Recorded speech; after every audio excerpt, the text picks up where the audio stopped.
नमस्कार, आप देख रहे हैं आर हिंदुस्तान न्यूज। आनंद सक्सेना के साथ पश्चिम बंगाल से संवाददाता रामचंद्र मंडल की रिपोर्ट मालदा से। मालदा के रतुआ एक ब्लॉक में कटाव पीड़ितों ने जो अपनी आंखों के सामने नदी में अपने घर और सब कुछ खो देने से बेहद बेबस हालत में आ गए थे। सरकार की बेपरवाही पर अपना गुस्सा जाहिर किया उन्होंने। आपको बता दें कि पिछले कुछ दिनों से मालदा में गंगा का जलस्तर कम हो रहा है और जैसे ही जलस्तर कम होने लगा, मालदा के रतुआ एक ब्लॉक में महानंद टोला इलाके में भयानक नदी का कटाव शुरू हो गया है। महानंद टोला ग्राम पंचायत के जीतू टोला गांव में रविवार सुबह से अचानक कटाव शुरू हो गया। देखते ही देखते गांव के करीब 40 से 50 घर गंगा जी में समा गए। कटाव के डर से इलाके में कई परिवार अपने घर छोड़ने लगे। स्थानीय सूत्रों के मुताबिक सुबह से ही गंगा के किनारों पर दरारें दिखने लगी थीं, फिर एक के बाद एक घर नदी में डूबने लगे। हालात इतने खराब हो गए कि घबराए हुए गांव वालों ने अपने घरों से जरूरी सामान, फर्नीचर और दूसरा सामान निकालकर सुरक्षित जगह पर ले जाना शुरू कर दिया। कई लोग फूट फूट कर रोने लगे जब उनकी आंखों के सामने घर नदी में डूब गए। घर गिरने की खबर फैलते ही ब्लॉक एडमिनिस्ट्रेशन और पुलिस इलाके मौके पर पहुंच गई और हालात की जांच करने के साथ ही प्रभावित परिवारों को सुरक्षित जगह पर पहुंचाने की कोशिश की गई। डिजास्टर रिस्पांस फोर्स मौके पर पहुंच गई। वे खतरनाक इलाकों से लोगों को सुरक्षित जगहों पर पहुंचा रहे हैं। स्थानीय लोगों की शिकायत है कि गंगा का पानी कम होते ही अचानक कटाव शुरू हो गया। हालांकि नदी के कटाव का डर पहले से ही था, लेकिन उन्होंने आज जितनी तेजी से कटाव देखा वो पहले कभी नहीं देखा। स्थानीय लोगों का दावा है कि कुछ ही घंटों में कई परिवारों ने सब कुछ खो दिया। जैसे जैसे इलाके में कटाव जारी है, दहशत बढ़ गई है। लोगों को डर है कि घर जो है वो नदी में डूब सकते हैं। फिलहाल आप सुरक्षित रहिए, जुड़े रहिए आर हिंदुस्तान से। नमस्कार। খুব এইটাই আছে, আগে থেকে কেউ ব্যবস্থা করলো না, যে আসছে সে দেখে চলে যাচ্ছে। কেউ মানে বলছে না, খালি বলছে এই বেঁধে দিব, এই বেঁধে দিব, এই করে দিব। তো এতদিন থেকে সব এত বড় বাড়ি ঘর পরিবার সব রাইছাই হয়ে গেল। হ্যাঁ, আমরা কোথায় থাকবো বলেন তো বাচ্চা কাচ্চা নিয়ে? উনকে বাড়ি ঘর ভাঙছেন? ওই তো দেখেন ওই বাড়ি, ওই ছাদওয়ালা বাড়ি ছিল। কোথায় যাবেন এখন? এখন স্কুল, এখন স্কুল। তারপরে কোন ব্যবস্থা আপনারা করে দিতে হবে। ব্যবস্থাটা না করতে গেলে উপায় নাই। আমরা বাচ্চা কাচ্চা নিয়ে থাকবো কোথায়?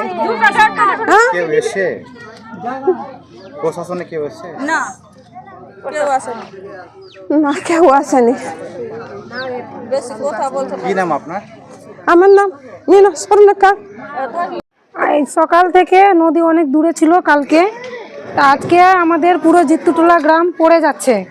তাছাড়া আমরা ভাবতে পারলাম না যে আমাদের বাড়ি ঘর এইভাবে পড়বে। সিচুয়েশন, পরিস্থিতি প্রচণ্ড খারাপ। আর বর্তমানে না আমাদের কোথাও জায়গা আছে না বাড়ি আছে। আমরা সবাই কোথায় যাব? আমাদের ছোট ছোট ছেলে আছে, ছেলেগুলোকে নিয়ে আমরা কোথায় যাব? এখানে আমাদেরকে কোনো ব্যবস্থা কিছুই করে দিচ্ছে না, না থাকার কোনো বাড়ি না জায়গা, কোনো কিছুই ব্যবস্থা আমাদেরকে করে দিচ্ছে না সরকার। আমরা কি করব এখন বর্তমানে সেটা আমরা জানতে চাই। আমাদের কোনো ব্যবস্থা করে দিন। আমাদের জায়গা বাড়ি সব পড়ে গেল, আমাদের জায়গা বাড়ির ব্যবস্থা করে দিন, তাকে আমরা দুটো বাচ্চা নিয়ে কোথাও থাকতে পারি, ছেলেগুলোকে নিয়ে ভালো করে থাকতে পারি। আমরা বাড়ি থেকে সামানও বের করতে পারিনি, আমাদের বাড়িঘর সব নদীতে পড়ে গেল। এখন আমাদের কাছে কিছুই নাই। আমরা কি করে কোথায় থাকবো বলেন?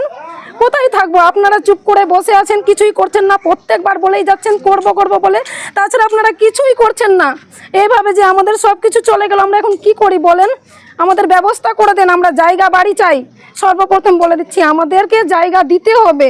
আমরা এখন কি করব? কোথায় যাব বলেন? আমাদের কোনো কিছুই নাই। কি নাম আপনার? সুপ্রিয়া স্বর্ণকার। বাড়ি? বাড়ি তো নদীতে পড়ে গেল। কোন গ্রামে ছিল বাড়ি? এটাই জিত্তুটোলা গ্রাম। সকাল থেকে স্যার 6টা থেকে নদী স্টার্ট হয়ে গেল স্যার। বাড়ি ঘর টানতে পারলাম না স্যার।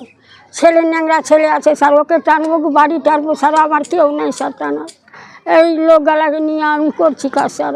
আমার এই বাড়িতে ছিল সবটাই চলে গেল, গাছ গাছালি বাড়ি সব চলে গেল। কখন গেল আপনার বাড়ি? এই 10টার ভিতরে 6টার ভিতরে চলতে লাগলো, চলতে চলতে এই যে নদী ভাঙছেই স্যার, এখন সময় সময় খারাই খারাই ভাঙছে স্যার। কটা ঘর ছিল আপনার? আমার 4টা ঘর ছিল স্যার, সবটাই পড়ে গেল স্যার। ইটের ঘর ছিল? না ফুসের স্যার, সবটাই ফুসের, ঘাস চড়া। আমরা টালি টুলি কিছু নেই। বাড়িতে কে কে আপনার? বাড়িতে আমরা 4 জন আছি। বাইক কিছু তো টানতে পারেননি? না স্যার কিছু টানতে পারিনি, নদীতে চলে আসলো স্যার। কাউকে বলছি কি থারটাও টেনে দিয়ে টানতে পারলো না কেউ, টানতে টানতে পড়ে গেল। 4টা 5টা গাছ ছিল, আমের ছিল, সব ছিল, সব নদী চলে গেল। এখন কী করে খাবো? ন্যাংরা ছেলে আছে স্যার 30 বছরের স্যার, ওখানে পড়ে আছে, ভাতা মিলছে না স্যার। 3 বছর থেকে বন্ধ করে দিয়েছে, আমারও বন্ধ করে, কি করে খাবো স্যার? এখন বলুন। আমার কিচ্ছু নাই স্যার। এখন কোথায় যাবেন? এখন কোথায় যাবো স্যার? ওই যে বাদে যাবো আমাদের বাঁধে। আগে থেকে আপনারা কি করছিলেন? বাঁধে যাবো স্যার, ঘর বাড়ি ওই কেটে উঠে নিয়ে যাবো, ওখানে কেউ দিবে, রাস্তাকে দিবে না স্যার। কোথায় থাকো স্যার? বাড়ি ঘর দেন স্যার, আমার কিচ্ছু অবস্থা নেই স্যার। ছোট ছেলে ছিল সব নদীতে মরে গেল স্যার, আমার দুনিয়াতে কেউ না। আমি খুব গরিব স্যার, আপনি আমার দিকে লক্ষ্য রাখুন স্যার। কি নাম আপনার? বিমলা স্বর্ণকার। বাড়ি কোথায় ছিল? বাড়ি এখানেই ছিল স্যার, কি গ্রামের নাম কি? এই জিতুতলা। হ্যাঁ স্যার। কি অবস্থা আজকে? অবস্থা খুবই খারাপ আছে। আমাদের জল বাড়ার কারণে পুরো ব্যাপক হারে গঙ্গা ভাঙন। আজ সকাল থেকেই মানুষের হাতে সময় নাই, এত ব্যাপক হারে গঙ্গা ভাঙন, সময় নেই। আপনার কি বাড়ি ঘর ভাঙতে শুরু করে দিয়েছে? হ্যাঁ, পুরো বাড়ি ঘর সব ভাঙাভাঙি হয়ে গেছে, অনেক বাড়ি পড়ে গেছে, প্লাস কিছু বাড়ি যেগুলো বেঁচে আছে 1 ঘন্টা হাতে তারা ভাঙাভাঙি শুরু করেছে।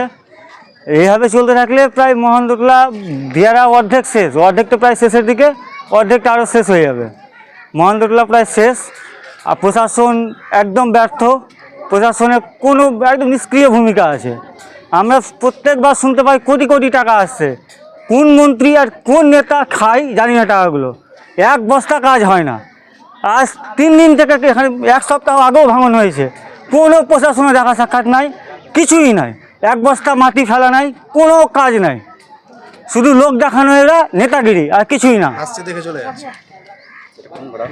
এটা জিতুটলা। আজ ও জিতুটলা প্রায় 60% শেষ, ব্যাপক হারে ভাঙন। এই ভাঙন চলতে থাকলে আজ সন্ধ্যার মধ্যে জিতুটলা খুঁজে পাওয়া যাবে না। তারপরে মহেন্দ্রটোলা, তারপরে কালীতলা, আস্তে আস্তে এই ভাঙন চলতে থাকলে প্রায় মাসখানেকের মধ্যে পুরো দিয়ারা শেষ হয়ে যাবে। এইভাবে চলতে থাকলে আমরা চাই আমাদের পুনর্বাসন চাই। প্রথম তো আমাদের যেহেতু বাড়িঘর ভেঙে গেছে, পুনর্বাসন চাই। আমরা জায়গাও চাই, বাড়িও চাই। আমাদের বাড়ির পরিবর্তে জায়গার পরিবর্তে জায়গা বাড়ি চাই। দ্বিতীয়ত সরকার যে একদম মানে বিকলাঙ্গের মতো হয়ে আছে, এ আমাদের ব্যবস্থা চাই নদীটা। এইভাবে থাকলে হয় না, এইভাবে করলে হয় না। আমরা সরকারের প্রতি আস্থা রাখি, সরকারের প্রত্যেকবার সরকারের লোক আসে, আমরা কথাবার্তা শুনি, বলি, কিন্তু এই ধরনের নিষ্ক্রিয়তা থাকলে আমরা সরকারের বিপক্ষে বলতে বাধ্য হয়ে যাচ্ছি। আমার নাম দেবব্রত স্বর্ণকার, বাড়ি জিতুটলা। কি অবস্থা আপনাদের গ্রামে? আমাদের গ্রামে কমসে কম 50 মিটার দূর থেকে, 50 থেকে 100 মিটার দূর থেকে গঙ্গা ভয়াবহ তাণ্ডব করেছে। এখানকার মোটামুটি 25টা ফ্যামিলি বাড়ি সমেত গঙ্গা গর্ভে, ইট, বাড়ি, দরজা, এমনকি খাওয়ারও কিছু বের করতে পারেনি, এবং আমাদের জমি জায়গা সম্পূর্ণ চলে গেছে। এখানে প্রশাসনের দিক দিয়ে কোনো আশ্বাস দিতে এখন পর্যন্ত কেউ আসেনি। হ্যাঁ, এর আগেই এসেছিল, অনেক কিছু বলে গেছে, বস্তা কি অমুক কি ধমুক, কিন্তু গঙ্গা বাঁধার জন্য কোনো স্টেপ লাইনি। কোনো কাজ হচ্ছে না এখানে কোনো কাজ হচ্ছে না। উজানের দিকে বস্তা বালি কিছুটা দিয়েছে, কিন্তু তাতে কোনো এই আমাদের গঙ্গা নদীর কোনো ভাঙনটা থামছে না কোনো হালতে। আপনার বাড়ি কি চলে গেছে গঙ্গাতে? হ্যাঁ, আমার বাড়ি সম্পূর্ণ, 2টো বাড়ি, 3টো বাড়ি, জানলা কপাট সমেত, খাওয়া দাওয়ার সব সমেত আজকেই গেল। এইভাবে ভাঙন চললে কতটা এরকম ভাঙন চললে আশা করি যে মোটামুটি 100 কোটির উপরে খরচ হবে। বাড়ি ঘরের সামান, এবং এখানকার মানুষ যে আছে আর কোথাও কোনো আশ্রয় নিতে পারেনি, গরিব শ্রেণীর মানুষ আছে, হ্যাঁ, সেখানে যদি আমাদেরকে সরকার কোথাও জমি দেয় বা কোথাও থাকে রাখার ব্যবস্থা করে, সেটা আমরা সরকারের কাছে আবেদন করছি যে না, আমাদের কথাটা শুনে আমাদের কথাটা সরকারের কানে পৌঁছায়। হ্যাঁ, সকাল থেকে প্রশাসনের কেউ ছিল না, আমাদের স্থানীয় ফাঁড়ির ইনভেস্টিগেশন সেন্টারের আইসি এখানে ঘোরাঘুরি করে দেখছিলেন। আমরা চাইছি সরকার আমাদের ব্যবস্থা করুক, আমাদের জমি জায়গা থাকার ব্যবস্থা করে দিক, বাড়ি তৈরি করে দিক, খাওয়ার ব্যবস্থা করে দিক। আমরা যেরকম আগে পুনরায় যে অবস্থায় ছিলাম সেই রকম অবস্থা এখানকার পাবলিকের করুক। সরকার তো বলছে এবার কোনো স্থায়ী কোনো কাজ হবে না, এমনি নর্মাল কাজ হবে, স্থায়ী সমাধান হবে না এবছর, যা হবে নেক্সট বছর হবে। তো সরকার গঙ্গার যদি স্থায়ী কাজ এবার না হয় তো মানুষটির ব্যবস্থাটা করুক, পরিবারের বাঁচানোর ব্যবস্থাটা করুক। কোথায় থাকবে, কি করবে, সে স্থায়ী ও কবে করবে সরকার, না করবে সরকারের ব্যাপার। আমরা তো বলছি যে আজকে থেকেই করুক, কিন্তু যখন পারবে না তো আমাদের সম্পূর্ণ যেভাবে মানুষের মতো একটু দুদানা করে খেতে পারি সেটা ব্যবস্থা সরকার করে দিক। ঠিক আছে, আপনার নাম? আমার নাম সঞ্জয় পোদ্দার, বাড়ি কোথায় ছিল? বাড়ি জিতুটলা। এই এখন যে নদী ভাঙছেন এই যে সামনে, এটাই আমাদের বাড়ি।